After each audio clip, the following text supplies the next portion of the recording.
दोस्तों नमस्कार। आज लेसन 5 पर हम चर्चा करेंगे इंग्लिश भाषा में प्रयोग किए जाने वाले एक अन्य महत्वपूर्ण शब्द की। जैसा कि आप टाइटल में देख सकते हैं, मस्ट। इसका प्रयोग किया जाता है ऐसी सिचुएशन में जब हमें बताना होता है कि कोई पर्टिकुलर काम किसी व्यक्ति के लिए करना अत्यंत आवश्यक है। जब कोई बात अत्यंत आवश्यक हो जाती है तो हिंदी में हम उसे कहते हैं अनिवार्य है। कई बार कंपलसरी भी कह देते हैं। कंपलसरी का मतलब ये है कि उसे करने के लिए आप बाध्य हैं। तो निश्चित रूप से सामान्य चीज़ों के लिए कोई बाध्य नहीं होता है। सामान्य बातों को हम अति आवश्यक की श्रेणी में भी नहीं रखते हैं। जब कोई वास्तव में अति महत्वपूर्ण बात होती है तभी हम ऐसा कहते हैं कि ये करना आपके लिए अनिवार्य है। और ऐसी ही कंडीशन में हम उस अनिवार्यता को प्रकट करने के लिए इंग्लिश में जो सेंटेंस बनाते हैं उसमें मस्ट का प्रयोग करते हैं। चलिए आगे बढ़ते हैं, एग्जाम्पल देखते हैं ताकि ये बात आपके सही तरीके से समझ में आए। पहला एग्जाम्पल आप देख सकते हैं, we must utilise our time sensibly. Utilise का मतलब होता है प्रयोग करना। जैसे यूज़ होता है वैसे ही यूटिलाइज होता है। अब इसमें बोला जा रहा है कि हमें अपना जो समय है ये हमारे लिए आवश्यक है कि हम अपने समय को समझदारी से उसका प्रयोग करें। ठीक है, तो एग्जैक्टली वैसा हिंदी में आप ट्रांसलेट नहीं करते हो, लेकिन उसमें जो भाव नहीं थे वो मैंने शुरू में आपको बता दिया है। और इसलिए ट्रांसलेशन को मैंने इसका प्रमुख मीडियम भी नहीं बनाया सिखाने का। आप अगर उसका सेंस समझ लेंगे, उसकी मीनिंग समझ लेंगे तो बहुत आसानी से स्वाभाविक रूप से आपको बात समझ में जाएगी। We must utilise our time sensibly का मतलब होगा हमें पूरा प्रयास करना चाहिए, या ये हमारे लिए अत्यंत आवश्यक है कि हम अपना जो समय है उसका समझदारी पूर्वक प्रयोग करें। सेंसिबली का मतलब होता है समझदारी पूर्वक। और अगर आप किसी को बोलते हैं सेंसिबल व्यक्ति है मतलब वो समझदार व्यक्ति है। आगे चलें, नेक्स्ट सेंटेंस है, a patient must take medicine to overcome illness. Patient का मतलब है मरीज, जो किसी प्रकार की बीमारी से या किसी प्रकार की तकलीफ़ से, शारीरिक मानसिक, इससे पीड़ित है, उसे हम कहते हैं पेशेंट। तो वहीं पर बात कही जा रही है कि जो मरीज है उसके लिए ये अत्यंत आवश्यक है या यह उसके लिए अनिवार्य है कि वो दवाइयाँ ले। क्यों ले? टू ओवरकम इलनेस, ताकि वह जिस बीमारी से पीड़ित है उससे उबर सके। ओवरकम का मतलब होता है उबरना, इलनेस का मतलब बीमारी। और टू का प्रयोग मैंने पहले भी शायद आपको बताया है कि जो हिंदी में आप के लिए शब्द प्रयोग करते हैं उसी के लिए टू का प्रयोग किया जाता है, के लिए। तो पेशेंट को दवाई लेना अनिवार्य क्यों है? टू ओवरकम इलनेस, उस बीमारी से उबरने के लिए। अच्छा, अब सवाल ये पैदा होता है कि इसी से मिलती जुलती एक बात हमने कही थी मेरे ख्याल में लेसन 2 या 3 में, जिसमें हमने किसका प्रयोग किया था? अगर आपको याद होगा तो शुड। याद आया? बट शुड का प्रयोग आपको याद है कि एडवाइस देने के लिए किया जाता है। और एडवाइस जो होती है वो कभी भी अनिवार्य चीज़ नहीं होती है। एडवाइस का मतलब ही ये होता है कि चाहे तो आप करें, चाहे तो ना करें। जबकि जो हम यहाँ बात कर रहे हैं मस्ट की कंडीशन में, तो मस्ट का मतलब क्या है? जो चीज़ अनिवार्य है। अगर आप बोलते हैं पेशेंट शुड टेक मेडिसिन, तो इसका मतलब आप उसे सलाह दे रहे हैं। लेकिन आपको भी पता है बीमारी से उबरने के लिए दवाई का खाना कोई ऑप्शन नहीं है, बल्कि वो क्या है? अनिवार्य है। बिना दवाई खाए वो उस पर्टिकुलर बीमारी से उबर नहीं पाएगा। मतलब एक प्रकार से उसके लिए कंपलसरी है। कोई शौक से दवाई नहीं खाता है, दवाई का टेस्ट किसी को अच्छा नहीं लगता है, और ना ही किसी को शौक होता है कि दवाइयों पे इतना पैसा बर्बाद करे। लेकिन क्योंकि वहाँ पे बाध्य होता है कि बिना दवाई खाए वो ठीक नहीं हो पाएगा, इसलिए उसको दवाई लेनी होती है। और इसीलिए हम यहाँ पे शुड का प्रयोग नहीं कर रहे हैं, बल्कि किसका प्रयोग कर रहे हैं? मस्ट का। तो इस बात को ध्यान में रखना है। कुछ बच्चे अक्सर कंफ्यूज हो जाते हैं कि शुड का मतलब भी करना चाहिए होता है, मस्ट का मतलब भी करना चाहिए होता है। तो दोनों में अंतर क्या है? यही बेसिक अंतर है कि जहाँ एक तरफ शुड का प्रयोग एडवाइस देने के लिए करते हैं, वहीं दूसरी तरफ मस्ट का प्रयोग तभी किया जाता है जब कोई बात किसी के लिए अत्यंत अनिवार्य है, ऐसा भाव प्रकट करना हो। चलिए आगे चलते हैं। Everyone, third example, everyone must follow traffic rules. Everyone must follow traffic rules. क्यों? To avoid accidents. अब ये वही बात हो गई कि भाई आप चाहें तो ट्रैफिक रूल फॉलो कर सकते हैं, चाहे तो नहीं कर सकते। अगर आप शुड बोल रहे हैं मतलब आप एडवाइस दे रहे हैं कि everyone should follow traffic rules. ठीक है, आप एडवाइस दे रहे हैं, वहाँ पे उसके पास ऑप्शन है, चाहे तो फॉलो करे चाहे तो नहीं करे। लेकिन जो यहाँ पे एक बात दे दी गई, टू अवॉइड एक्सीडेंट्स, एक्सीडेंट्स को अवॉइड करने के लिए, तो अब बात जो हुई वो क्या हो गई? कंडीशन वाली हो गई कि अगर आप चाहते हैं कि एक्सीडेंट ना हो, किसी प्रकार की दुर्घटना ना हो, तो फिर ट्रैफिक रूल्स को फॉलो करना कोई ऑप्शन नहीं है आपके लिए, बल्कि वो एक अनिवार्य शर्त हो जाती है। और इसीलिए हमने यहाँ पे शुड का प्रयोग न करके मस्ट का प्रयोग किया। हर व्यक्ति को ट्रैफिक रूल्स का पालन करना चाहिए। क्यों? ताकि वो दुर्घटनाओं को अवॉइड कर सके, उनसे बच सके। फोर्थ एग्जाम्पल है, you must practise regularly to learn English within few days only. Again, अगर आप कुछ ही दिनों में इंग्लिश सीखना चाहते हैं तो आपके लिए रेगुलरली प्रैक्टिस करना क्या है? अनिवार्य।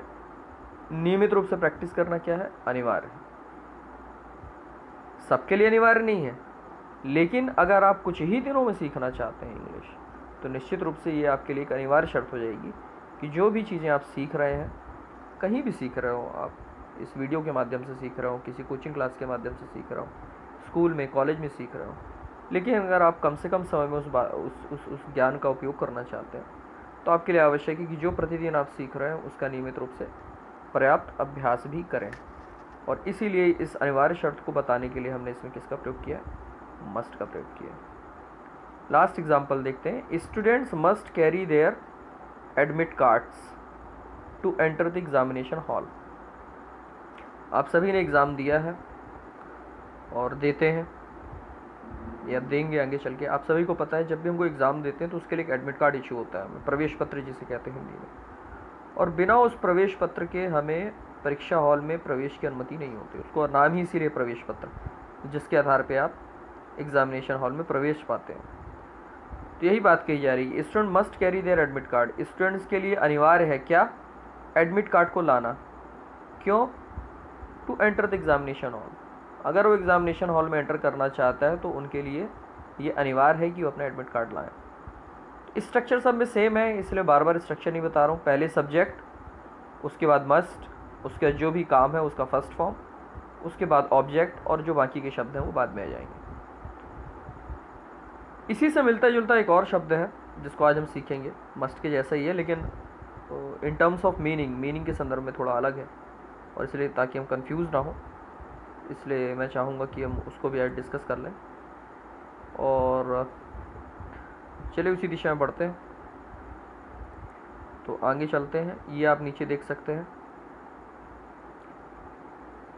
आप ऑब्लिगेशन, ये जो एक वर्ड देख रहे हैं ऑब्लिगेशन या ड्यूटी। तो जब हम कुछ ऐसा बोलना चाहते हैं जिसमें किसी प्रकार का कर्तव्य बोध हो कि किसी के लिए ये उसका कर्तव्य है कि उसको ऐसा करना चाहिए, तो फिर वहाँ पे ना तो हम मस्ट का प्रयोग करते हैं ना तो शुड का, बल्कि किसका प्रयोग करते हैं? ऑट। बात को ध्यान से समझें। शुड का प्रयोग एडवाइस देने के लिए किया जाता है, मस्ट का प्रयोग कोई चीज़ अनिवार्य है ये बताने के लिए किया जाता है, जबकि ऑट टू का प्रयोग ये बताने के लिए किया जाता है कि एक पर्टिकुलर काम जो है वो किसी व्यक्ति की क्या है? ड्यूटी है, उसका कर्तव्य है, उसका ऑब्लिगेशन। ठीक है, उदाहरण से आप समझते हैं तो और अच्छे समझ में आएगा। पहला एग्जांपल है, we ought to obey our parents. Obey का मतलब होता है आज्ञा का पालन करना, पेरेंट्स का मतलब सभी को पता है। तो we ought to obey our parents का मतलब क्या है? हम सभी को अपने माता पिता की आज्ञा का पालन करना चाहिए। क्यों करना चाहिए? बहुत सारे लोग नहीं भी करते, बिल्कुल नहीं करते, क्योंकि ड्यूटी एक ऐसी चीज़ होती है जो समझदार व्यक्ति है उसको पूरा करता है। कुछ गैर जिम्मेदार लोग होते हैं तो वो अपनी जवाबदारियाँ नहीं निभाते हैं। लेकिन ऑट टू से तात्पर्य ये है कि वो हमारी ड्यूटी है, कि जो हमारे माता पिता है, जिन्होंने हमारी इतनी केयर की है, जिन्होंने हमारे लिए इतना सेक्रीफाइस किया है, हमारे लिए भी आवश्यक है कि उनके द्वारा जो निर्देश दिए जाएं, उनके द्वारा जो बातें कही जाएं, उनका हम पालन करें। वो हमारा कर्तव्य है, और इसलिए हम वहाँ पे शुड का या मस्ट का प्रयोग नहीं कर रहे हैं, बल्कि ऑट टू का प्रयोग कर रहे हैं। नेक्स्ट एग्जाम्पल देखिए, example number 2, he ought to return books timely to the library. उसे क्या करना चाहिए? लाइब्रेरी में समय पर किताबें लौटा देनी चाहिए। क्यों? ताकि बाकी लोग जिन्हें उपयोग करना है वो भी उसका उपयोग कर सकें। तो ये उसकी ड्यूटी है। अगर 15 दिन के लिए इशू हुई है किताब, तो ये उसकी ड्यूटी है कि 15 दिन के अंदर लौटा दे। और अगर वो ऐसा नहीं करता तो क्या कर रहा है? वो अपनी ड्यूटी का पालन नहीं कर रहा है। इसी प्रकार से थर्ड एग्जाम्पल देखिए, every citizen ought to respect his or her national anthem and flag। Third example, हर नागरिक को उसका जो राष्ट्रीय गान है एवं राष्ट्रीय ध्वज है उसका सम्मान करना चाहिए, क्योंकि क्या है, ये उसकी ड्यूटी है। उस देश का नागरिक होने के नाते उस व्यक्ति की क्या हो जाती है? ड्यूटी बन जाती है कि अपने देश का जो भी नेशनल एंथम है, जो भी राष्ट्रीय गान है या राष्ट्रगीत है, उसका एवं उसके साथ साथ जो उनका राष्ट्रीय ध्वज है उसका सम्मान करें। Part of his duty. Fourth example देखें, I student ought to follow the instructions of his और हर टीचर। इसी प्रकार से एक स्टूडेंट की ड्यूटी क्या होती है टीचर के प्रति? कि जो उसका टीचर है उसके द्वारा दिए गए निर्देशों का वो पालन करे। ये उसकी ड्यूटी है। बहुत से बच्चे करते हैं, बहुत से बच्चे नहीं करते हैं, वो बात और है। लेकिन अगर ड्यूटी की बात कही जाए तो क्या है, ये उनका कर्तव्य बन जाता है कि उनके द्वारा जो इंस्ट्रक्शंस दिए जा रहे हैं उनका वो पालन करें, ये जानते हुए और ये मानते हुए कि उनके द्वारा जो इंस्ट्रक्शंस दिए जा रहे हैं उनकी भलाई में है। लास्ट एग्जाम्पल है, as an outsider you ought not to interfere in their personal matters. Interfere का मतलब होता है हस्तक्षेप करना।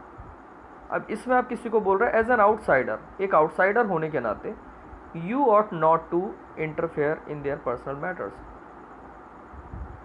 मतलब एक बाहरी व्यक्ति होने के नाते ये तुम्हारा कर्तव्य है कि आप उनके जो व्यक्तिगत मामले हैं उनमें किसी प्रकार का हस्तक्षेप ना करें। तो आई होप आपको बात समझ में आई होगी। मैंने एक छोटा सा वीडियो बनाया था इसके ऊपर और कोशिश की है कि शुड, मस्ट और ऑट टू को लेकर जो आमतौर पे कन्फ्यूजन होता है वो कन्फ्यूजन दूर हो जाए। इसलिए शुड का हमने पहले ही कवर कर लिया था, आज मस्ट के साथ ऑट टू को मैंने इसलिए कवर किया पैरेलल में, शुड का भी जिक्र करते हुए, ताकि इन तीनों को लेके कभी कोई कन्फ्यूज़न ना हो, क्योंकि तीनों का ही बिल्कुल डिस्टिंक्ट यूज़ होता है, उनकी अपनी मीनिंग होती है। उस मीनिंग को अगर हम ध्यान रखेंगे तो सही तरीके से उनका प्रयोग कर पाएंगे। तो आज के लिए इतना ही। आई होप कि आपको जो भी समझ में आया होगा उसके रिगार्डिंग हम प्रैक्टिस करेंगे। इसमें आप में से कुछ लोगों को डाउट हो सकता है, सर आपने इसमें इंट्रोगेटिव सेंटेंस वगैरह नहीं बनाए। आमतौर पे मस्ट का और ऑट टू का प्रयोग अफर्मेटिव में ही प्रयोग होता है, या ज़्यादा किसी किसी कंडीशन में नेगेटिव सेंटेंस बनाने के लिए होता है। आमतौर पे इंट्रोगेटिव सेंटेंसेस बनाने के लिए नहीं किया जाता है, इसलिए मैंने उसमें अननेसेसरी आपका टाइम नहीं लिया। मैंने सिंपल अफर्मेटिव और 1-2 नेगेटिव सेंटेंस बनाए बस। तो आप इनको समझें, इनकी प्रैक्टिस करें। अगले